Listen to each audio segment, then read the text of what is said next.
Ana kai te ni o tarata kai te upo ko te whenua mātou I tēnei wā tonu patahi anō ka puta apito ki mai rā te kōrero kua pukutinga I tēnei wā tonu narumi I te ngā mana ki tangata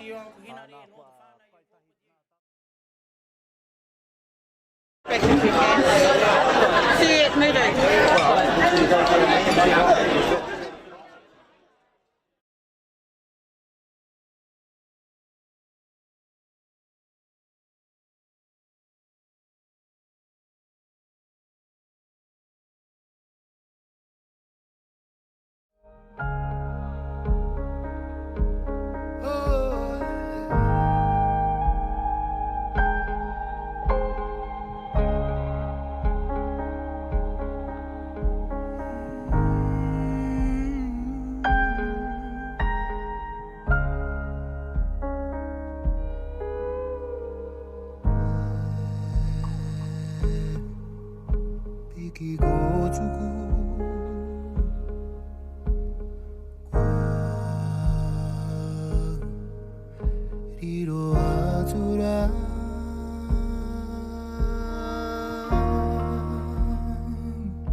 I'm talking and hello? Can you hear me?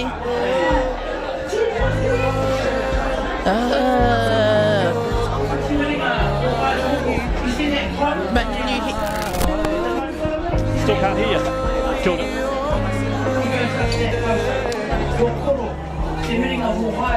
Got that pole there, that is his artwork, that is his money on that pole. Everybody touched that pole. Wow. Isn't that amazing? And that's his pole. Auntie Irene,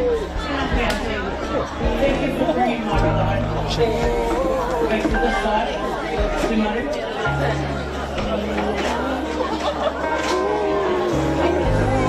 Kia ora mai, kia ora mai, kia ora, kia ora, kia ora. Tēnā koe, tēnā koutou.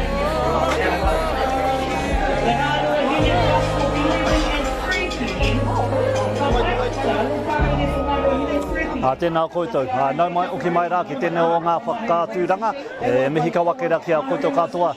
Kei te kitea mai rā e tihi o tātou nei, kou mātua kuia nei e hiko I mai ana. Hoi anō e te iwi e, katahi anō, ana ka puta pito, kua pukutinga. Nā rungi I tērā o ngā wakatau ki tanga kōrero Maru kai atu Maru kai mai.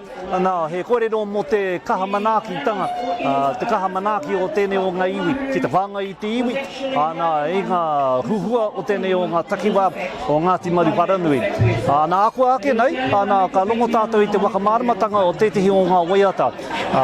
Waiata tūmaira, kia muti wai koutou, ka tūmaira tēnei o ngā kaupapa Taranaki tūmai, nā te iwi anō I wakahi e kōwiri I tētihi o ngā waiata, hei waiatatanga mā te katoa, mā ngā iwi katoa. Nōri rā ko te waiata e kōwiri hia mai rā e Ngāti Maru, ko Kāori te pōnei. Tētihi o ngā waiata no tēnei o ngā takiwā, tērā pēr, e tika ana kia waiho mā tētihi o tātou nei whanaunga Jamie Tuta te tihi o ngā wakamarama mō e rau ngā kōrero. Engari anō i rungo kōrero ana i mua tonu e tāna tū kei te tūmaira tūrama hawira ki te waka tūpera i tēnei o ngā pai kōrero i mua tonu i tāna wakamarama. Mehi ka wakaira ki te tokorua rā i tai ātinana mai ki te wakarangatira i tēnei o ngā kaupapa o tātou wakamani i tēnei o ngā kaupapa o tātou i raro te kaha hihinga mai o tamanu i te rā. Nori rā e te iwi ana kai te upoko o te whenua mātou i tēnei wā kai te taha o ngā rongo tō tātanei pauare ana ko Maru Wharanui te ingo o te wharekai nori rā kua tai mai rā te tini te mano ki tēnei o ngā huhuinga ki te hāpai ake i ngā tikanga ka ki mai rā te pai kua roa kāore i rangona te reo mi tōna kaha tōna mana tōna ihi ki tēnei o ngā takiwā o tātou i te mea ko Ngāti Maru te tihi o ngā iwi o Taranaki noho ki Utarawa ko te awa mātua nei o Waitara koe anō haki te ara mātua kia puta atu rā ki takutai hoi anō ko tēnei wāhi tonu he wāhi hopu i ngā tuna me ngā kai i tēnei o ngā takiwā te kaukauoro o Ngāti Maru Wharanui kua pai hononga anō hoki tō tātou ni iwi ki Tokomaru waka ki Ngāti Tama ki Ngāti Mutunga anō hoki nori rā koutou e kaha nei ki te mātakitaki mai nā tō hono mai rā ki tēnei o ngā whakāturanga wākina atu tēnei o ngā whakāturanga ki o tātou nei whanaunga e noho ki rāwā ki a koutou nā whanaunga e noho ki ngā tōpito o Aotearoa ki a mōhioarai rātou nā ko tēnei o ngā kaupapa e toru ngā rā ko te tūmai rā tēnei o ngā kaupapa tika ana ki a wakatauria mai rā te mininga ngā hononga ngā karangapanga maha o te maunga ki runga i te maraiatia o te upoko o te whenua. Ana ka nongolongo tātou i te manu kōrero i tēnei wā, ko Tamsin Pue, tētehi o ngā ringa tohu, koe anō hoki tētehi o ngā kai kōrero, ai ara taki i te tangata, kia mōhi wai, te tini o ngā tangata, te neki hanga, o tēnei o ngā huhunga mātua, i tūmai rā, Taranaki tūmai. Nā i rongo anō hoki e tehi o ngā ingoa, nā wharihoko wano, pia ngai te kōrero i wakahua mai rā te ingoa o Giant Wyman nā tētihi o tātou nei kaumātua Brownie Phillips nā te toko rua rā i wāki tēnei o ngā kaupapa hei waka kōtahi i te iwi i raro i te maru kotahi. Hoi anō, te kautau, te tau nei, kua haere tēnei o ngā kaupapa. I rongo kōrero, i tīmata tēnei o ngā kaupapa, ki rongo i te maraiatea o wai marai, ki manu korihi, te tuatai. Ka tahi, ka peka atu rā, ki pari haka, i tūmai tēnei o ngā kaupapa ki reira. I reira anō ki, te Korimako e wakapāro atu rā ki te motu. Wai muri ake tērā, neke atu rā ki ngā rauru, mai reira ka peka atu rā ki Wharanui, mai Wharanui, Ngāti Mutunga, ana i haere tātou ki ngā ruehine. Ana tūtū mai rā tō tātou nei tāngata Piripi Nuku, no ngā ruehine te rangi nei. Me tāna kōrero e wakātu mai rā te ihi, te mana, te wehi o tō tātou ni iwi o ngā ruehine. Me te piua mai rā tēnei o ngā kaupapa ki tēnei takiwā o tātou. Hoi anō rā e te iwi, a kua ake nei, ana ka hoki mai anō, ki te hopu haere i ngā kōrero, e pāne ki te weata kaore te pōnei. Nuri rā tēnā koutou e tau e rarau. That's cool too. Come and see Lydia and Juan over here. You can still register. We're taking your registration all the way to tomorrow. Okay? Tell what I got. Oh.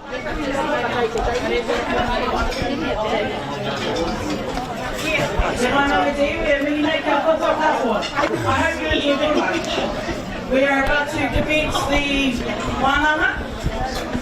So, ki moi mai koutou, we have our speakers today. I think my bus is Maru.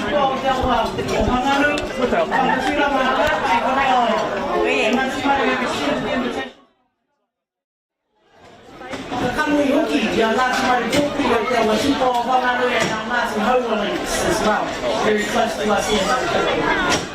So, Papatirama will speak first. Tatai, Arua, tuku te pauri kōrero, ki tōku Taranaki, kia Jamie Tuta. And Jamie will be speaking about the Ngāti Maru narrative from the Ngāti Maru worldview of the waiata that we're gifted to all the iwi Taranaki whānui te kōnei. So Jamie will provide that narrative, give you that narrative this afternoon as well. And then Jamie will hand it over to Anuru, so those two, Anuru and Masha, and they're sort of having sort of tag team dynamic today to speak about Kapua Kepa and Kauri Te Kōrero. And then Holden Gohaya will speak, and he is in charge of the debate. And as to the rules, for those of you that are all about the winning and the rules, well, Holden will be sharing the 4 kaupapa of the tautoetoe with you all this afternoon. Without further ado, ki moi koutou, if you could keep the noise down. If you do need to have a chat, there's plenty of shade over there. Plenty of shade up on the veranda. If you want to have a kōrero, if you need to, please, because once the live stream starts, neka au, tātou ki te wakarongo ki ngā kōrero, ngā kai kōrero, ngā pau kōrero, Ngāti Maru Wharanui. Since our whānau were linked in on the live stream, tēnā rā wā te koutou katoa. Nō reira, i tēnei wā, ko kara ngā tuahau, kia koe rā papa tūrama, nā mai, hoki mai, ki tō kāinga o te koko te whenua.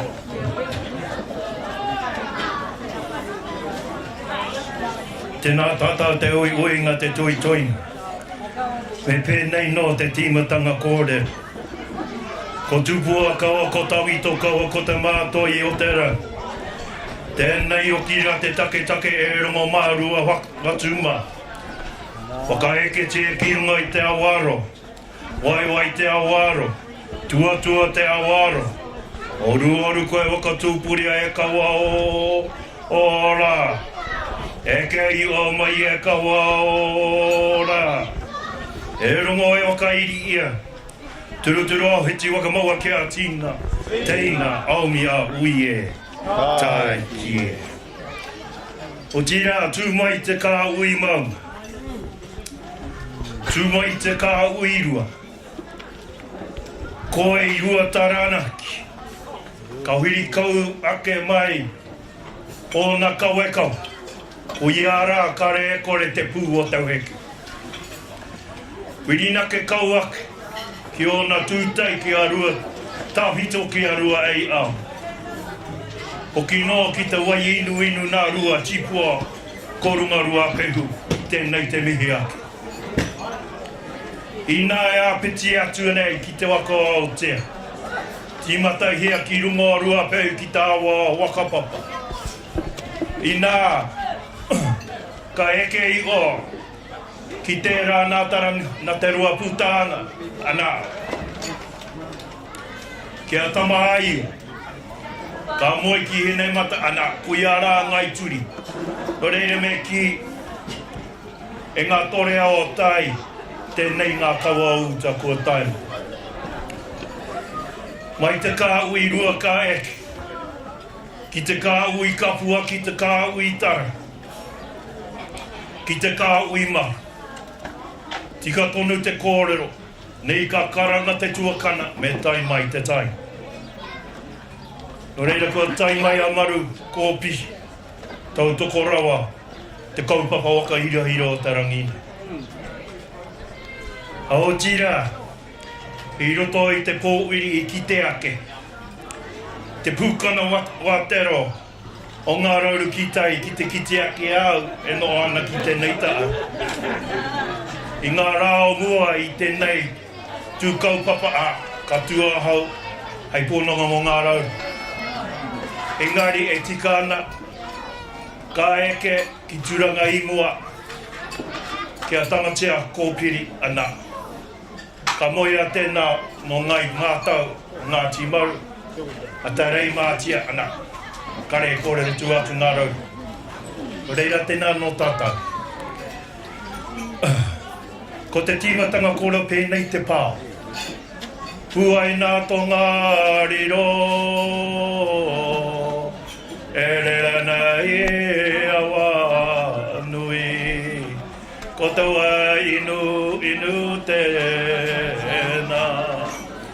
maru atu puai puai. Nō reira Taranaki tū mai tēnā tātou. I've been asked today to come and present on behalf of Te Pau Tupua o Te Awa Tupua Wānanga. And it is absolutely correct to come here to Tarata to acknowledge that in 2017, what has been acknowledged as a momentous decision was made, and the Te Awa Tupua Settlement Act was passed. But I need to put context to that in terms of the history. The Te Awa Tupua Settlement signalled the end of the longest litigating case in the legal history of this country of some 150 years. So within that 150 years, there were many martyrs. There were many martyrs amongst our tupuna who fought the good fight. And as we stand here with Maru Wharanui, it is to acknowledge our tupuna, he who had no shoes, Jimmy no shoes, koro titi. In the same breath, those who sat on the Wānanga Roa Māori Trust Board with him, heke nui wakaraki, and others within that trust, I hono mai nei, ki roto o Maru ala, ki roto o Taranaki. Nā rātou I pākanga te pākanga pai. So, in terms of Te Awa Tupua Settlement Act, it has been acknowledged that it is one of the first, along with Te Uruera, that acknowledges indigenous principles and law. So what does this mean? Likened unto the settlement with Maunga Taranaki, we both went back to our bottom lines. Ina te kōrero. Mai te urunga o ngai tātou kei raro I ngā kauai mātauranga o tauiu. Ko hono tia te peka Māori ki tā rākau rāwao. Ko puta e ua tau au e kaua tōna reka. I nā, ko te kreme o te Awa Tupua, tēnā mo te maunga titoia, ko hoki no tātou ki ngā paiaka. Ākui, ākoroma, I nā tupua te kau. So underpinning the uniqueness of recognizing a river as a living person with all the rights, the legal rights. It was indeed a point of sad victory, but for those who understand the kirehe nei, when we sat together with the crowd, it was like tahira. Tahira in the sense that our recognition of our Awa Tupua has always been there. Within the Hakatoki, ko waka e kōrero mō te awa, kōrero ki te awa. So we always taught, don't talk about your river, talk to your river. So in acknowledging that, we acknowledge koro Wharanui and all those generations thereafter. The foundation stones of the Te Awa Tupua Settlement Act toko a ngā kawa. There are 4 kawa. Ko te awa, te mātā puna o te awa. That the river is the life source of the people. E rere kau mai te awa nui mai te kā ui maunga ki Tangaro. The river flows from the mountain to the sea. It is an indivisible whole from the mountains to the mouth, like its people. Ko au te awa, ko te awa ko au. The connection between the people and their river is inseparable. And lastly, ko ngā manga iti, ko ngā manga nui, e hono hono kauana, kāputa e awa tupua. So from the large rivers and the small streams that collectively combine to create Te Awa Tupua. So under the Awa Tupua settlement, recognition is given to those iwi whose tributaries feed the main stem of Te Awa Tupua, and of those, Maru is one. First come back and acknowledge the support of Maru. In terms of the technical details and of the redress,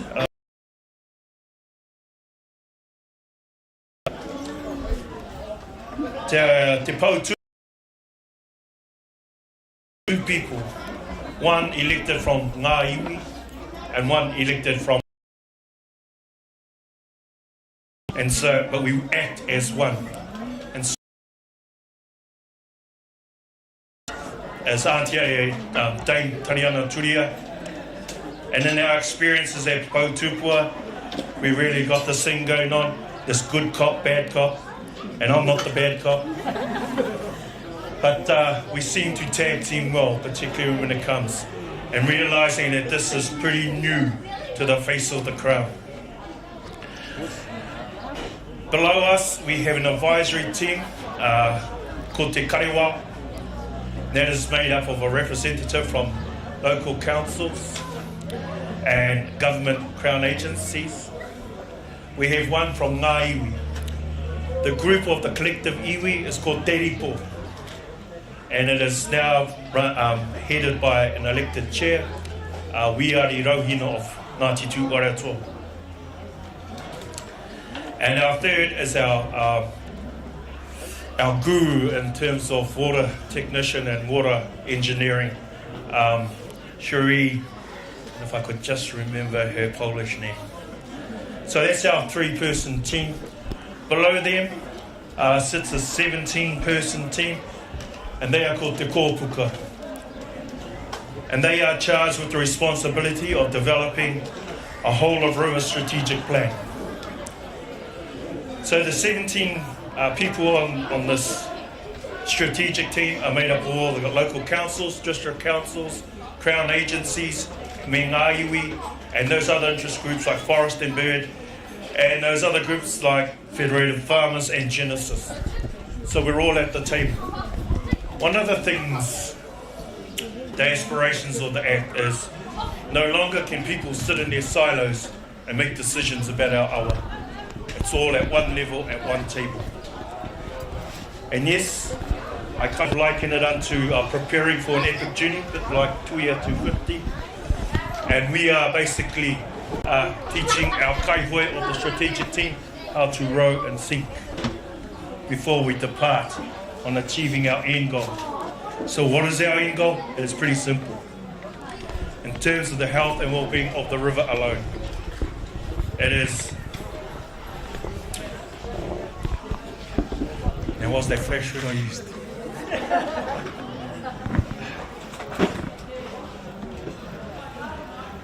Basically, arrest the harm, arrest the decline of the well-being of our river, and restore the balance. That is our simple challenge as Pau Tupua to our strategic team. But they must do this working in accordance with our kaupapa values and principles in order to achieve that. And that task falls upon Gerard Albert, who is the chairman of Te Kōpuka. So this is the makeup.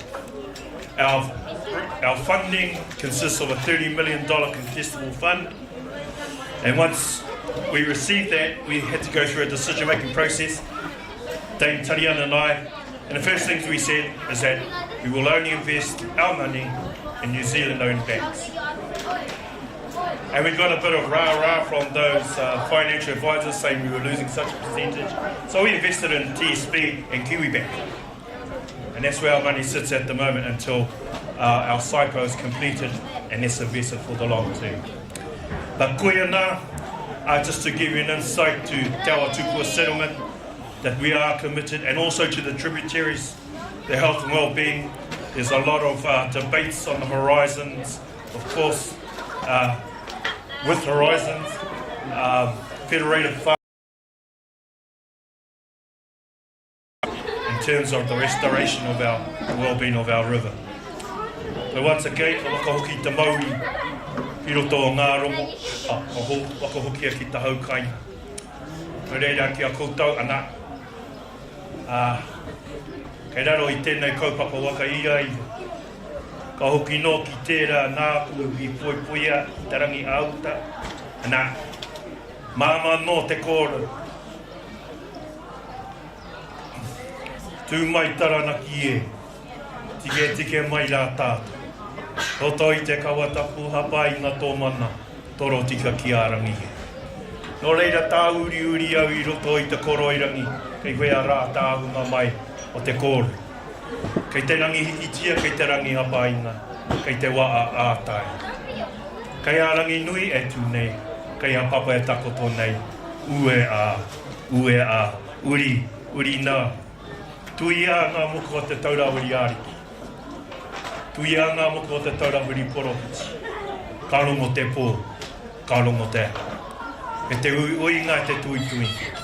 Tātou ngā uki o Taranaki maunga. Tēnā koutou, ka tira, tēnā no tātou katoa.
Mehi ki a koe.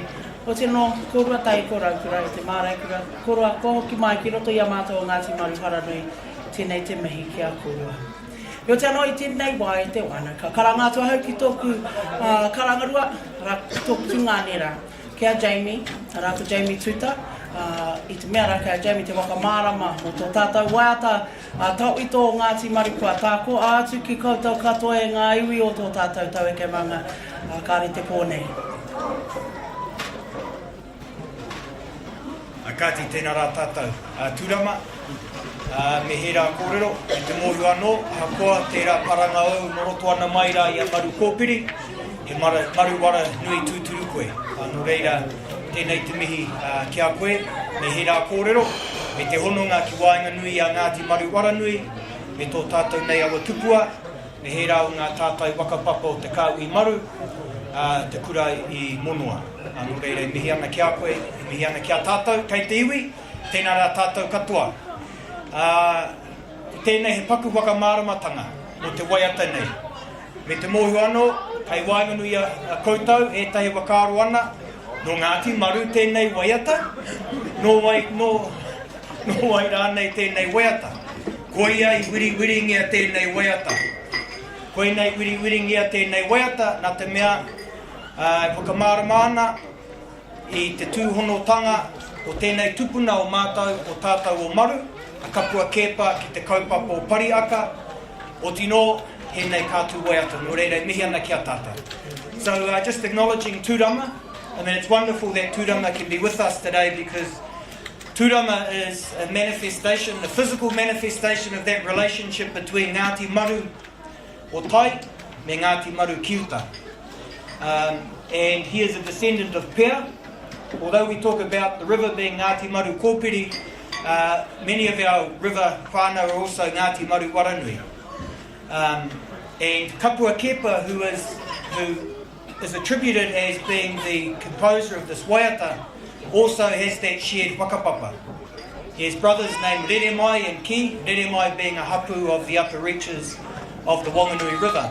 And I want to start with Kapua, and Anaru will talk a bit more about Kapua's contribution to Ngāti Maru as a whole, but Kapua, again, as a figure, has lived through a period of Ngāti Maru experience. And that's why the waiata is very important, because through the waiata we're able to talk about Kapua, and we're able to talk about the Ngāti Maru experience, given Kapua died in 1944 at the age of 84. And so the waiata, of course, those of you who are familiar with the waiata, is still sung today by Te Puapua, by our Poi team in North Taranaki. Our kaupapa of Taranaki Tūmai has slight differences. But the origins of this waiata is one where it actually is very similar to a waiata that was published in Ngāti in 1860. And the particular waiata was He Tanga. And it is yet another example of, during that period in Parihaka and post the death of Tohu and Te Whiti, where a lot of our people were utilising other waiata, waka tuapekangiana I he tahi atu waiata, taking other waiata and adapting those waiata to their particular circumstances. Other examples of that are Paua from the south. The original Paua is actually a Taranaki iwi version, which Paua no koe ia ua pōhewa, which is a tupuna and a waiata attributed to the northern part of Taranaki Tūturu. We have Te Rao Mai and we have Kāore Te Pōnei. And so I wanted to talk about Kāore Te Pōnei, and I caught the back end of the pōhuri. I got here a bit late, but I still had the koha in my pocket, so we handed that over to Rowie. Kāore Te Pōnei is important because it links Ngāti Maru to Parihaka. So I heard kōrero at the back end of the pōhuri, where is Parihaka? Well, you look down that list, all 8 iwi are Parihaka. Parihaka is all of us. And so what I want to do is to just share some of the kōrero from Kapua. We're fortunate that we have some of Koro Kapua's manuscripts, beautiful manuscripts, outlining the whakapapa and traditions of Ngāti Maru. He talks quite extensively about Aotearoa, and we'll leave that there for now, and that relationship, but Tūrama touched on that key relationship, Ngāti Maru from Te Rei Matia, Maru Wharanui and so on. So I thought what we'll do, rather than go through the waiata literally, is actually just talk about what it represents. And so when we think about the first couple of lines, Kāore Te Pōnei, Te Hau Nui, some say Te Hau Nui, it speaks about the fact that, yes, when we think about Kāore Te Pōnei, it's the intense darkness. So we think about a period where our people were in a state of, not lost, but they were struggling, trying to find their way. So there are a whole lot of slander, there are a whole lot of about Te Whiti, about the kaupapa, about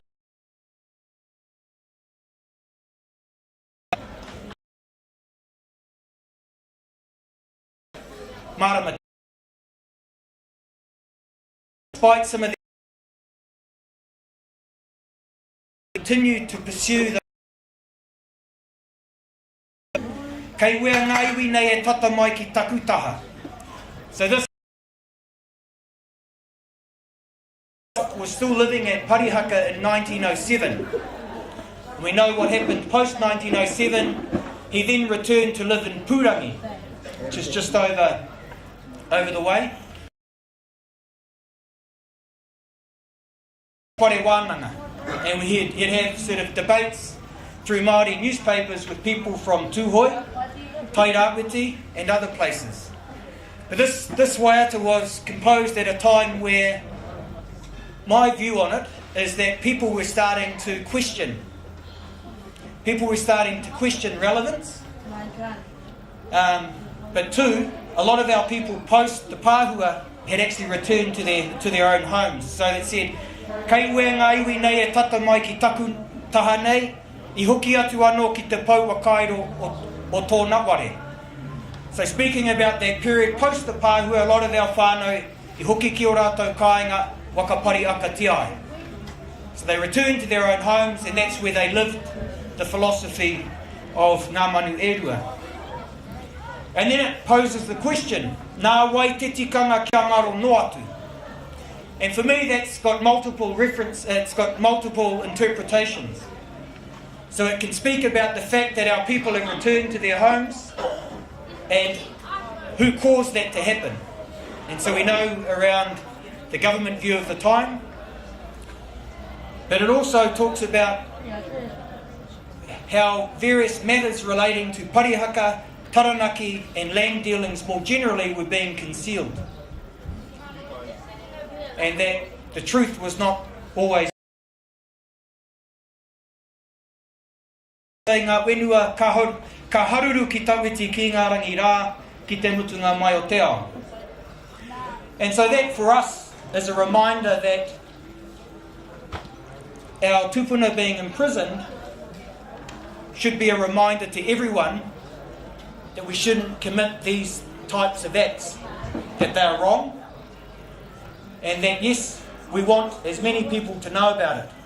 And I liken that particular statement to the fact that actually up until and it's still ongoing. I think with the kaupapa with parihaka, New Zealand wars, te pūtake o te riri, sort of reconciling that part of our history in terms of the detention of our tupuna is something that needs to, is still ongoing. And so when we think about that, we think about te whiti's kōrero, right? Kia tomo kia ngā ware kīngi, kia tomo kia ngā ware kāwana, kia waka kinongia mo tōna ingoa. And when we think about our ploughmen, when we think about the fences, they were commanded, they were sent out by te whiti, and he was to be the martyr in his name. And it's something that, in terms of how the community and how the nation at large sort of reconciles that. So then we come down, and this is another sort of important piece where it says, kei parihaka ate witi e waka ririkia ana nei ki te mate o te motu e huna nei ki te moni. Now there are various interpretations of this. For me, of course, if I was te whiti, there was a time where he was concerned. There was concern about, in the early sort of 70s and 80s, large-scale land sales were happening. And in particular in the Ngāti Maru area, a lot of land was sold without Ngāti Maru authority, which meant Ngāti Maru were rendered landless, as was discussed in the Pohiri. But I think when we think about ki te mate o te motu e huna nei ki te moni, there was a time where there was concern about people being, these are my words, consumed by greed and the mighty dollar, that we were losing our way. So that, e hara te kōrero whakaiti, he kōrero wakahau. So it's a reminder to us to be true to who we are in our philosophy. And then ki hei taku ate I te tau o tōna tika. Now in various versions there is one that says ki hei taku ate I te tau o tōna tiki, in terms of our hearts being bound by those things that are important. But it also speaks, the general thrust of that statement is that we continue to be committed to that righteous path, to our philosophy, to those things that matter to us. Kia tia pāruru au ki te kōtore huia. So te kōtore huia, the huia feathers. So if you think about the huia feathers, so that literally means to stand the huia feathers up in our hair. So what would that symbolise? Symbolises mana and rangatiratanga. So what that says is that let's not lose our way. Let's be true to who we are, that righteous path And again, let's remember that hiwi rangatira tātou. Hiwi rangatira tātou. Kia kahu purua e ko paki paki. One of the other versions is kia kahu purua neko paki paki. And te neko paki paki is basically a finely woven kakahu.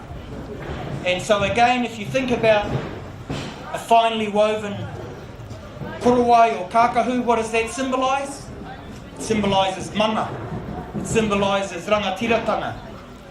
And so again, really important symbols about our mana, our rangatiratanga, and being true to who we are. And then it references katahi me noho I runga I taku waka I a te mana Wānui. Another version is ka pai me noho I runga I taku waka I a te mana Wānui. And so we understand what mana Wānui is. I think if we go back to te tau o te haiata, te tau ariki, and that kōrero from both Te Witi and Tohu at that time, ko tō tātou waka ko te mana Wānui. So that's about that symbolism of being determined, being strong in our conviction and who we are, being our symbol of salvation. In one of the statements from Tohu and Te Whiti, it talks about the various strategies adopted by multiple generations. So they say, te wā i oro, te pahuretanga. So in the time of Lot, those of us that are familiar with the Bible, a couple, that's good. So in the time of Lot, Rangi says, so in the time of Lot, their strategy was to flee. I te wā I Noa, he aka te oranga. So Noah's symbol of salvation was the ark. And then we have for Tohu and Te Whiti, ko te mana Wānui, and kia here ngā waiwai me ngā ringa ki te rangi Māori. So they adopted this concept, the vessel being mana Wānui, and that they be bound by non-violent action as a means of overcoming their struggles, but also as a symbol of salvation. And so that's that statement. Ka tahi me noho I runga I taku waka I a te mana Wānui. So what they're saying is, yes, there's all these challenges that we have. People are starting to question, are we losing our way? People have returned to their homes. Ki waka parihaka ai I o rātou kāinga. How do we maintain that collective commitment to the philosophy? And then how do we reconcile and recognise those wrongs that have been committed against our... Remember, hiwi rangatira tātou. Hiwi rangatira tātou. Kia tia pāruru au ki te kōtore huia, kia kahu pūrua e kō paki paki. And then it reminds us, me noho I runga I taku waka I a te mana Wānui. I here ai,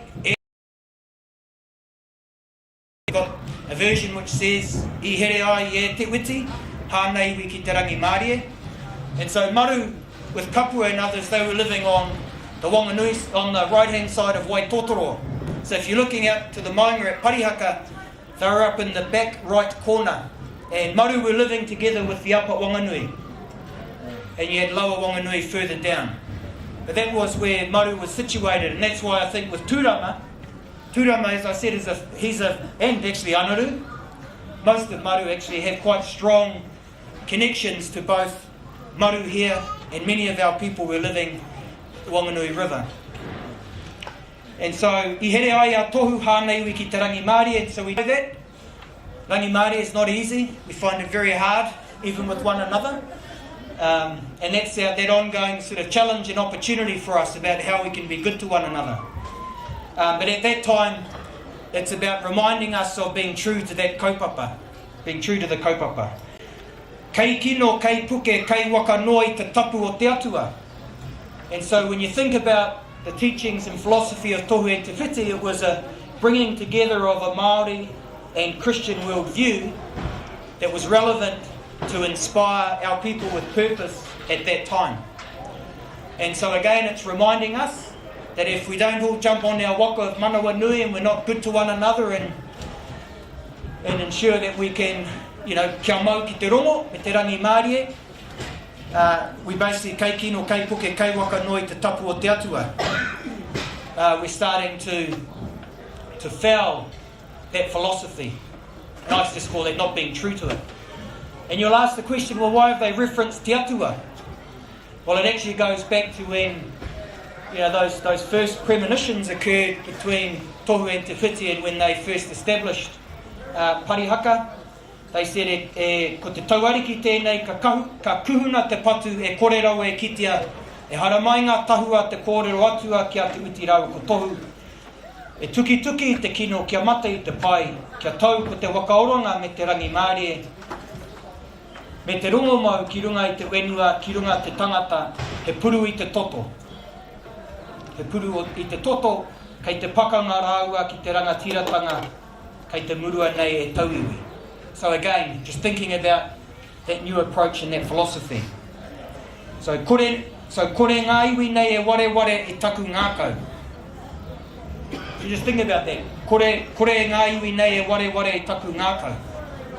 So if you think about Kapua, thinking about his experience, his history, he's actually just thinking about all of those collective experiences that he has had with those at Parihaka, but with also his own kinsmen of Ngāti Maru. So that he will hold those close. I pania taku kiri ki te tōmairangi e tuturu nei ki te wenua. Tōmairangi is a wonderful word. Wonderful name. But when you think about tōmairangi, so I asked my tōmairangi, I said, hea te wakamāramatanga o tō kuia mo tō ingoa. And she said, well, it actually represents the morning dew, but she said it was blessings showered from heaven. Right? Blessings showered from heaven. I thought, wow, we are truly blessed. But if you think about that in the context of this waiata, if we're going to be true to our kaupapa and not be soiled by those particular issues, I see it as being twofold. So being reminded of those blessings, but I also see it as a way of reminding us to cleanse ourselves. If you think about that sort of morning period and when dew falls, so I see it twofold. So, remembering again, ko pania ho tātou kiri ki te tōmairangi, that we are blessed because we are who we are, and we've also got to reflect and from time to time sort of cleanse ourselves. Tā heke ai hoa e ngā iwi nei ki taku tinana nei. And so, again, that's just referencing, when you think about this particular waiata and it became a poi, these are basically calls to action. They are messages to inspire us.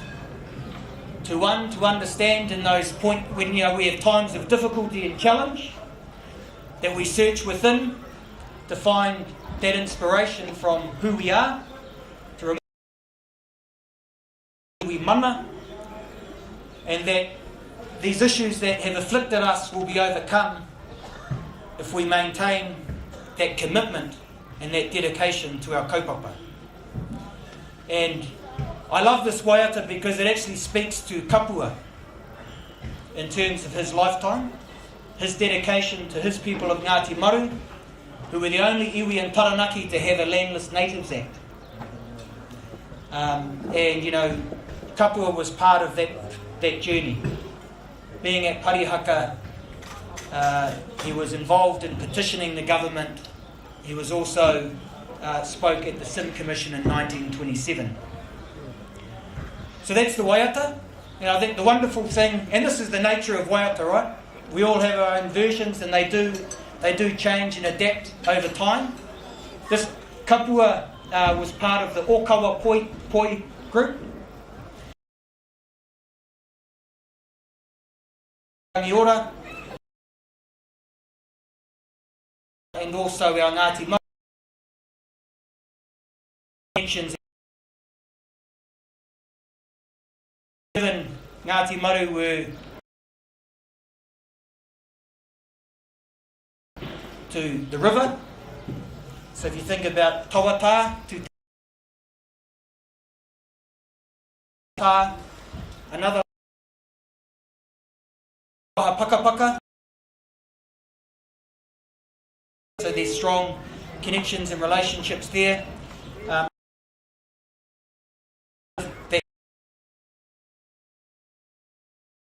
That link and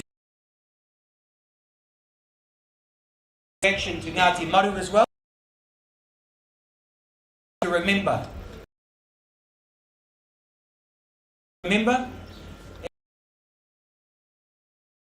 that shared history. It's not Ngāti Maru's way, and it's to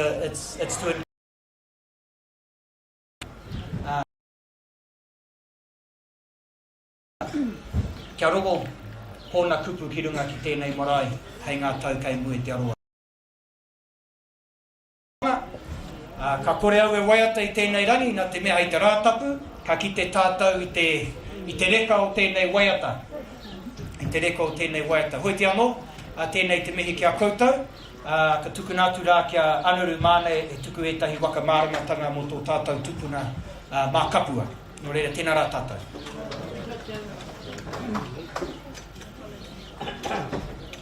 Kia ora Jamie, tēnā koutou, whanuru Marshall, taku ingoa. Just to give you a bit of a background, what I'm doing at the moment, I'm part of the Treaty Claims Negotiation team, and we're in the late stages of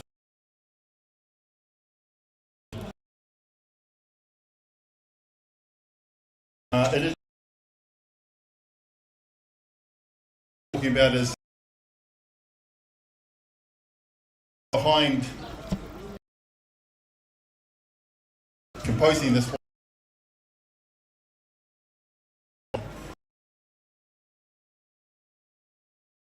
Maru and those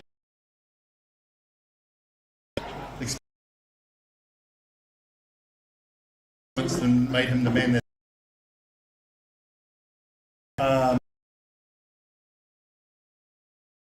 our historian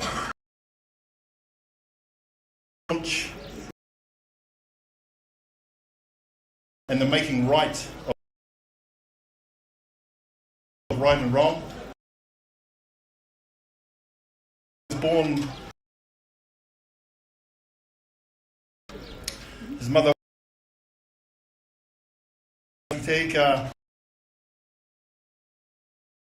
Kepa, his father from Ngāti.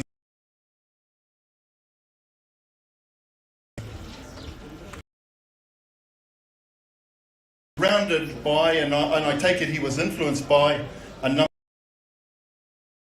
of that time. It was a time when major upheaval needed.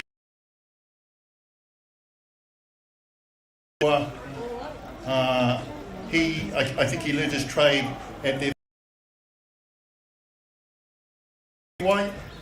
our chief from Ngāti Teika. His uncle was Mānihera, the Christian chief from Purangi. Mānihera and Tume were the ones responsible for building our chapel at Purangi, Tūki Te Arero. It's still there today.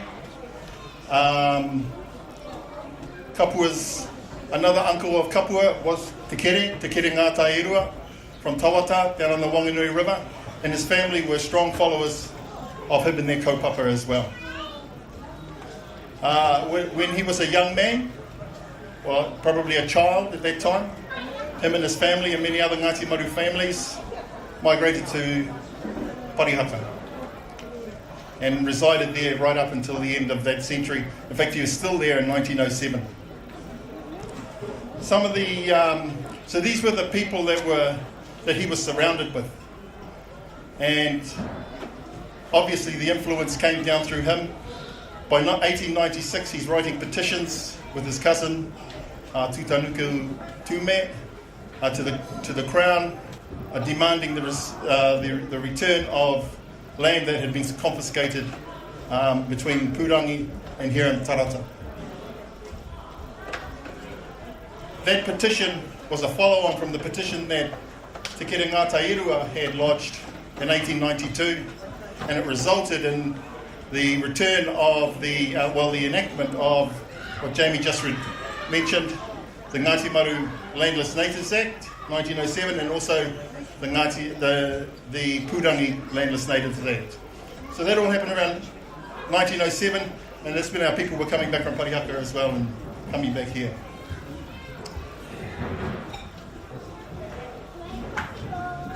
Unfortunately, when they got here, they found that the lands weren't the ones that they thought they were. They were the cliff faces along the Waitara River. So their fight continued. And this is when Kapua became very active. By 1925, he's petitioning government again for the return of specific lands. Now, I just want to read out, I'm just going to diverge here for a moment. I want to read out his petition that was read in Parliament in 1925 by Sumawi Pomare.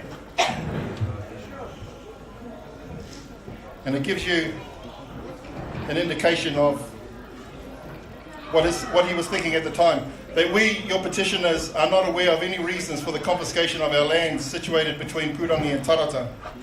That we know of no engagement between Ngāti Maru and the Europeans which should justify such confiscations. That if the confiscations of certain Taranaki lands was due to the support given by the then native owners to the Tohu and Te Whiti movement, your petitioners are of the opinion that such confiscations was wrong. Tohu and Te Whiti were guilty of no crime. Wherefore your petitioners humbly pray that if no crime was committed by Tohu and Te Whiti, and if that Taranaki lands, and that was the reason for the government's confiscation of Taranaki lands, that the land so confiscated should be returned to them. Now some of those lands, I'd like to name a couple actually. So Tarawai, these are all on the Waitara River, Tarawai, Tangitu, Pohohitoa, Mangatiatia. These were the lands he was demanding that come back in 1925. Most of those lands, they never came back by the way, but most of those lands have since been passed into private ownership, so they're outside of our grasp at the moment. But some of them are still in Crown hands, and some of them will be coming back in our settlement, which is imminent. And that's important for us because we've been able to follow Kapua's footsteps, follow the path that he laid down 95 years ago. And it's been a guiding light for us in a lot of the negotiations and and our aspirations for our claim is through kōrero from people like Kapua and others.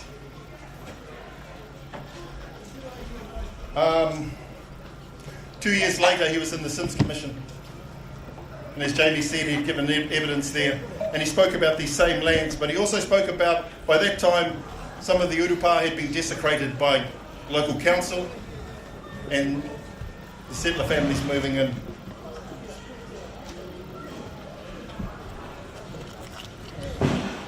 I just want to talk a little bit about an article that appeared in the Evening Post in November 1939 speaking about Kapua. It was entitled Stirring Days Recalled. And I'd just like to read a little bit out of it. That Kapua, who was described as being a Ngāti Maru ancient at the time, was in the process of recording traditional law of the Maori. Much of this has been passed down by word of mouth through the elders of the tribes. Kapua believes that he has much of that has previously not been recorded and genealogies that go back to Adam. These are the manuscripts that Jamie mentioned earlier, and they've also been a big part of our claim today and what we're doing today. They've identified for us where we don't belong. It also has helped us clarify our identity in the world.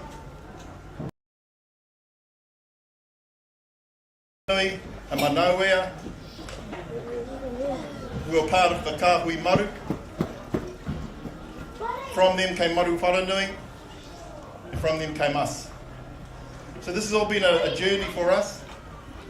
although it was laid down 90 years ago, it's been a big part of our activities today. We're not the only, I guess,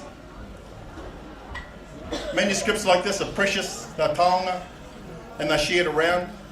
And other iwi and their scholars have also been using these.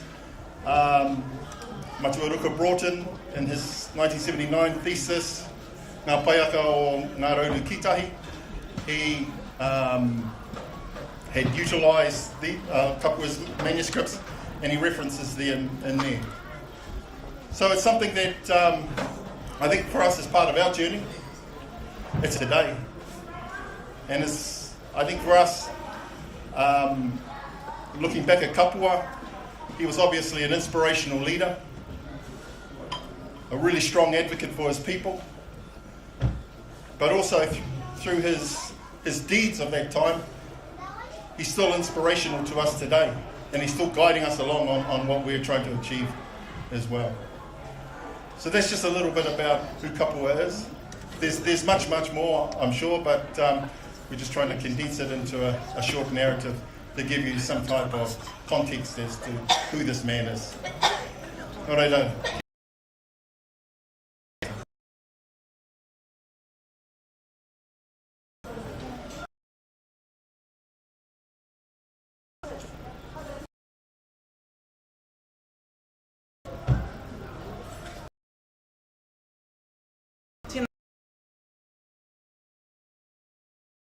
No, I think it's appropriate to pull name and under so if we blend everybody of Kāore te pōnei kei te pai, so tātou katoa, just karangatu ai ki tōku cousin kia moana. Is that cool? That's cool, eh? Good idea? And then ka tei ka tuku ai kia Holden rawa ko te aroha. If someone's over there, if you can see Te Aroha, can you tell her to hara mai? Oh, there's my darling there. Oh, there she is. Oh, she's sitting behind your papa bag. Oh, Auntie Colleen, kia ora. I was thinking, where's my darling over there? Here we are, no? Yep. Ka tuku ai kia moana, and then we'll have our Kāore Te Pōnei version, all in, everybody's versions. We'll blend it together in the mode of what's happening here at Maru. Goodbye.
Kia ora mai tātou me tō tātou wāta. Tātou wāta kāre te pōnei. That is the Ngāti Maru version. We look forward to hearing your versions on Sunday in the Kapaaka. Hua anō, he tēnei waka karangātua hau kia Te Aroha, Koratahi ko Holden. So Te Aroha and Holden are running the debate. The very exciting Taranaki tū mai tau toe toe. Ka korua te wā. Kia ora whānau.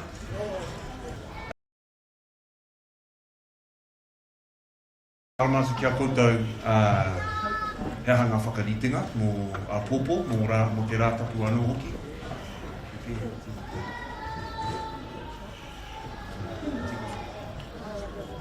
Yeah. Yeah.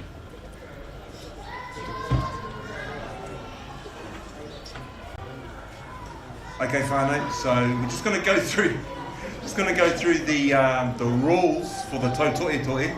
Anyone in the tautoe toe team sitting here today? Kapai, you heard it first here. So, first of all, there's 3 per team. One must be 50 or over, one must be 20 or under, and the other one can be any age whatsoever. There's got to be a gender mix. 2 wahine, 1 tāne, 2 tāne, 1 wahine. Kaya koutou tērā, you can't have 3 tāne, you can't have 3 wahine.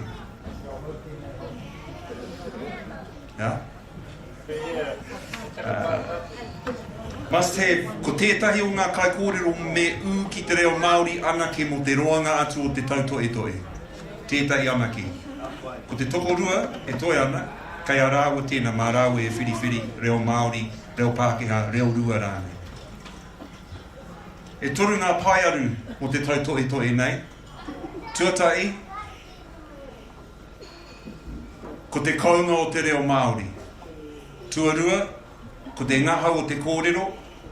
Tuatoru, ko te kiko o te kōrero.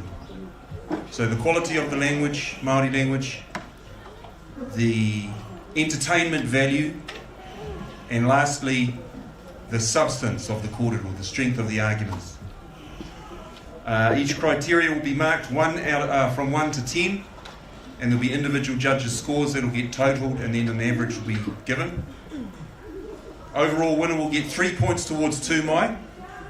Second place getter will get 2 points, and the 2 that get through to the semis but don't get any further will get 1 point each. So there's third equal place, 1 point each towards 2 mai.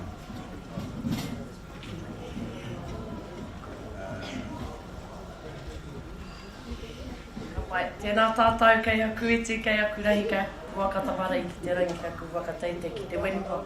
Koutou kua mai ki runga I au te rumu mene mai tonu ki runga I tēnei o Ngāti Maru Wharanui. Tōku I tōku ārarau mai nei I tōna iri I tōna Kei ngā pikia mokura. Koutou kua rarau mai ki tēnei kaupapa tātou. Ko te taha ki te tau toe toe. Māku tonu te taha ki ngā kaupapa e kōrero. Nō reira, māku te taha Māori.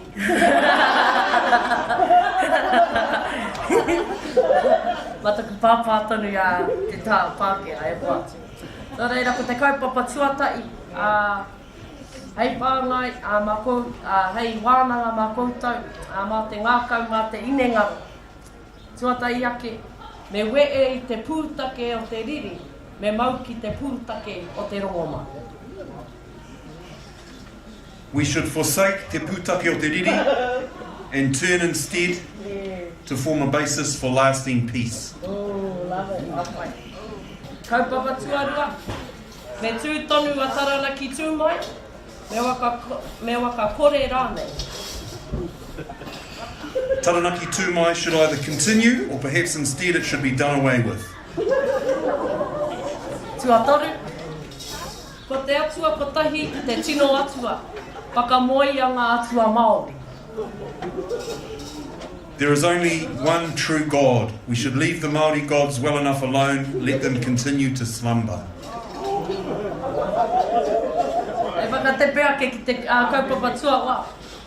Waka kore a ngā mita o ngā iwi katoa, me pai te motu I te mita o Taranaki atu. We should do away with distinctive tribal dialects and everyone should instead adopt our Taranaki dialects. Nō reira kei aku iti kei aku rahi poia ko ngā kaupapa e whā. Ai kua huatu ki a koutou.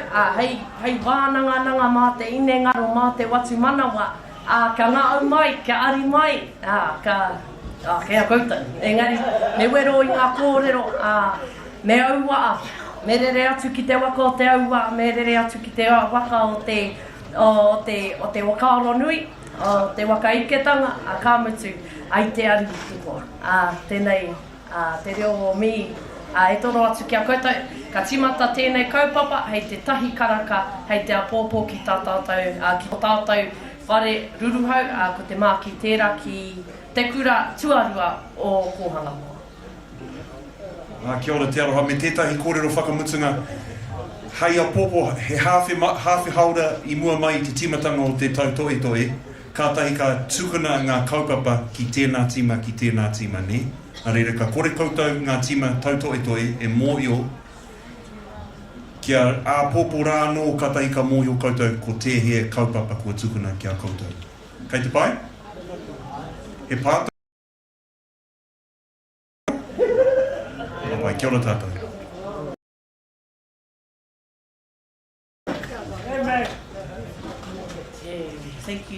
Thank you both. So te aroha and Holden. Pretty good kaupapa, Dr. Rukiri. Team tomorrow, Diaka. We'll have a chat later. Team tomorrow. Here we are, Nora e te wānau, just in closing, Ngāti are the current champs of Tau Tohe Tohe. They have been for too long now. A fair few of our Taranaki Tūmai events, Ngāti have been champions in that department. So we'll see what happens. Anything could happen on Sunday, especially because I didn't see Paparoru or Paparoka come in, so cool, that's all cool. You stay there in Ngāti country, uncles, kei te pai. Just joking. If we see you tomorrow, I'll be very happy. Here we are no, this afternoon e te wānau. Some of our wānau are meeting right now in Te Wānanga Inglewood because the cross country and the basketball are going to start approximately 5:30.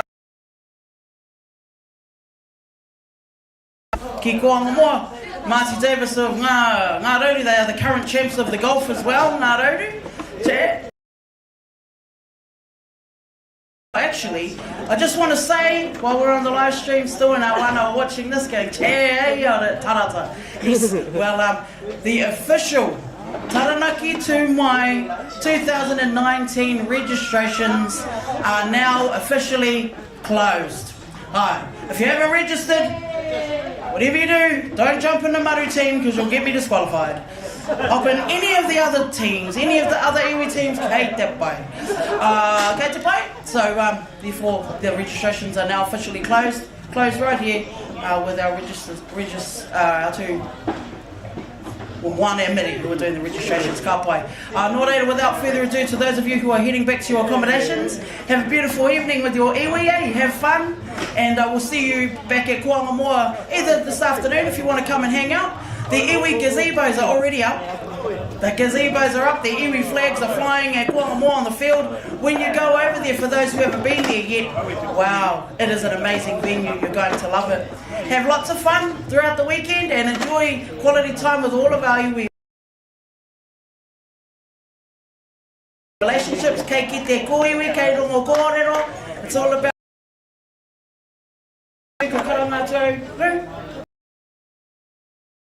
yeah, I'm going to call out to you. Ki te waka kapa. I think the last they take it in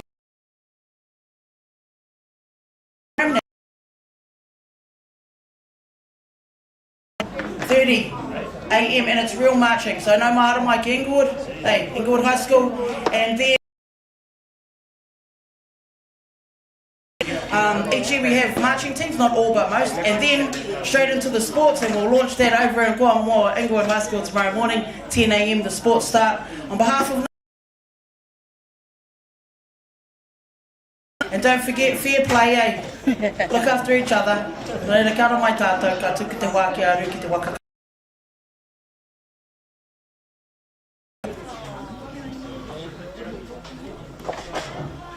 Mai tēnā koutou kua mai nei te nora taino ki tana putu ki tana i konei te marae.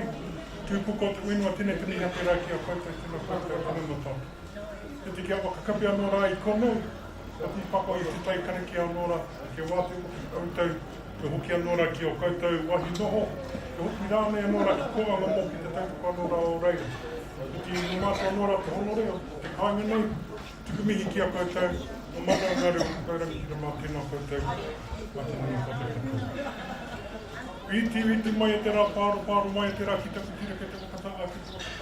Ki te aha, ki te rau rāka, te mutua, te kōpako, te rona, te kōko, te mani wai, te makapi o te nuri ari. Ware ki te ai te tangata, nau ai te wā ine. Nau mai ki mai anō rā ki te wari iti, ki te ware ro, ke wakaranguna, ke koutou te tangia te mani nei. Kui, witi o re rongo, o karea ki runga tuturu au, witi waka maua kia tīna, haumi e, hui e. Kapai.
Korimako o Taranaki.